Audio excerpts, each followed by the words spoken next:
Hello everyone and welcome back to Safe Decode. Today we are immersing ourselves in the hydraulic heart of fire engineering, the automatic fire sprinkler system. This is the single most effective tool in the history of fire protection, statistically controlling or extinguishing 96% of all fires where they are installed.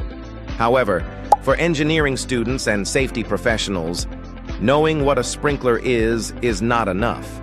You must understand the hydromechanical physics behind the four distinct types of systems: wet, dry, deluge, and pre-action. Because selecting the wrong system for a specific environment can lead to catastrophic failure, frozen pipes, or millions of dollars in water damage to sensitive electronics. Before we decode the systems, we must first decode the component itself and debunk the Hollywood myth. In movies, when a villain pulls a fire alarm, every sprinkler in the building explodes simultaneously. In reality, this never happens unless you have a specific deluge system. A standard fire sprinkler head is an individual thermal sensor. It contains a glass bulb filled with a glycerin-based liquid. When a fire starts, the thermal plume rises to the ceiling, heating the liquid inside the bulb. This liquid expands until it shatters the glass, releasing a plug, or pip cap, and allowing water to strike the deflector plate, which creates a specific spray pattern designed to penetrate the fire plume. The color of the liquid indicates the activation temperature. Orange is 57 degrees C, red is 68 degrees C, yellow is 79 degrees C, and so on. Now let's analyze the four main system architectures. 1. The wet pipe system. This is the industry standard, comprising about 70–80% of all installations. In a wet pipe system, water is constantly stored under pressure right up to the sprinkler head. Mechanism. It is simple and reliable. When the bulb breaks, water flows instantly. There is no lag time. Engineering benefit. It has the fewest moving parts, meaning less maintenance and lower installation costs. Friction loss is easier to calculate.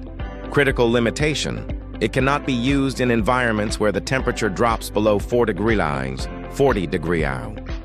If the water in the pipe freezes, it expands and bursts the piping, causing massive flooding without a fire. Ideal use case: offices, schools, hotels, and residential buildings where climate control is constant. 2. The dry pipe system, designed specifically to solve the freezing problem of the wet pipe system. In this setup, the piping network is filled with pressurized air or nitrogen instead of water.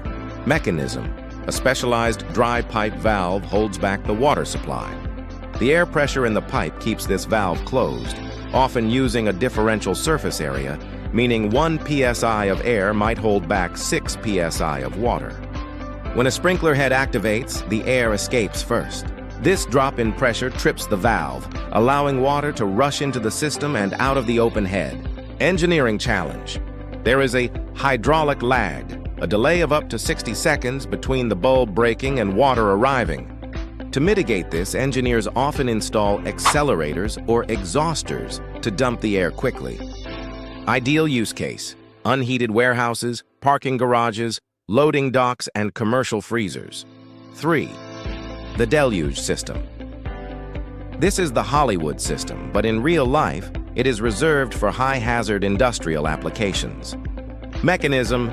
Deluge heads do not have heat-sensing glass bulbs. They are open nozzles. The piping is dry, filled with atmospheric air. The water is held back by a deluge valve, which is mechanically or electronically latched. Activation. This system relies on a separate detection system, like smoke, heat, or flame detectors. When the detector trips, the valve opens, and water rushes out of every single sprinkler head simultaneously, flooding the entire protected zone. Engineering goal. The goal here is not just suppression, but surrounding the hazard to prevent thermal runaway. 4. The pre-action system. This is the most complex and sophisticated system, designed to protect water-sensitive assets. It is essentially a hybrid of wet and dry systems that requires a double interlock to activate. Mechanism. Like a dry system, the pipes are filled with air. However, water is held back by a pre-action valve that is electronically controlled. The activation sequence. For water to release, two things must happen. First, A smoke detector must trigger the alarm. This opens the pre-action valve and fills the pipes with water, effectively turning it into a wet system. Second, the fire must get hot enough to break the sprinkler bulb. Engineering benefit: this prevents accidental discharge.